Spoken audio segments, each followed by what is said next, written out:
So I just had a thought. I'm thinking about some of the things that were said on a podcast that I was on. And, there's been a lot of talk about the average working man and how modern women don't like them and they're looking down and disparaging these type of men. And I just thought about it because I made a statement on one of the podcasts, and it's a true statement. The middle class is going to be eradicated because of the rapid inflation and the prices of homes, our goods and services. Everything's going up, but wages aren't necessarily going up at the same rate. So that particular economic fact is true. That action, the inflation, the rapid inflation that's going on will eventually erase the middle class as we know it today. And that got me thinking about how important the family structure is. A two-parent household is about to be a necessity. Okay, the average person in America can no longer afford a home. The average price home is now out of the price range for the average American single.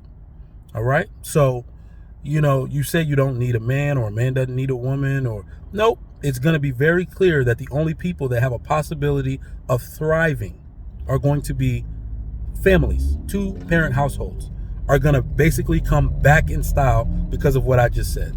It's going to take two people at least. And if it's not a relationship or a marriage, it's going to need to be people who are living with their family.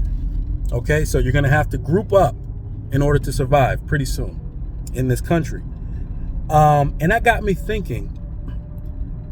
I know that when we press women on what they want, they always give this lofty, high value man, 6-figure man, but we don't really see that played out in society, because all you got to do is ask a woman to show you her baby daddy and you'll realize that that's not really what she's living out in real life.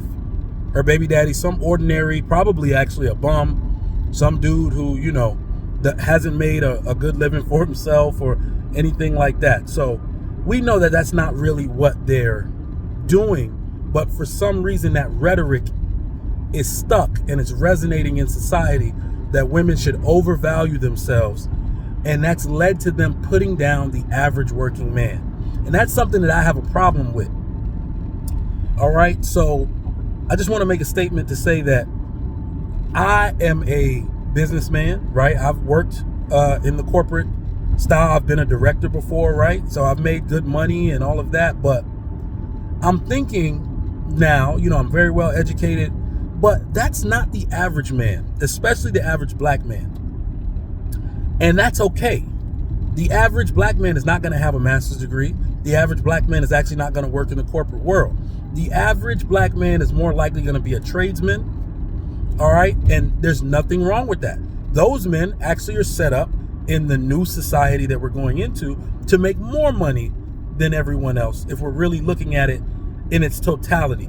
Women working more will mean that the trades, goods, and services that men provide will be in greater demand, because women don't do those actual services for themselves. Fixing cars, plumbing, women don't do them. So women living on their own will need more of those services from men, if I'm making any sense at all. Okay, so that average working man that I'm talking about is actually essential to the economy. He's essential to the economy. Moreover, what is absolutely essential is that average women marry average men. That is what I'm advocating for here on this particular post and in this video. The average woman must marry the average working man for the good of the economy. The middle class depends on it if there's ever going to be one to sustain. You must marry the average man. You must find value in him. And all of these movements that are going on right now, the Passport Brothers, there's a lot of disdain and, discourse going on about how men are weak for leaving out. They're not actually weak for it. I don't believe that. These men have to find women that value them. Okay, there needs to be value. And women actually need to exalt the average working man. He is the lifeblood of our society.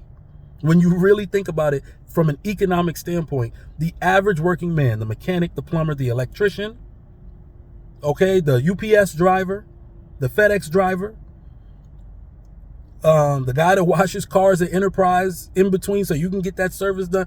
The average working man is the lifeblood of our society. It cannot function as we know it without them. So it is important that these men find women that value them, that value their sacrifice and their work ethic. Women must marry them and create families with them in order for us to have a middle class. So I wanted to put that on your mind, that this is absolutely an economic certainty. I am not the type of person that subscribes to let a people do what they want. And no. People are now in a state of delusion, and it's going to take these type of facts that I'm feeding you to counteract that delusion for us to make actual change. Stop disparaging the average working man. Appreciate him and exalt him, for he is the lifeblood of this economy. It is absolutely necessary for us to understand that. Y'all have a good day. Think about what I said. Let me know how you feel in the comments. If you have not already, like and subscribe to my channel, Trigger Mike. I'll talk to y'all soon. Holla.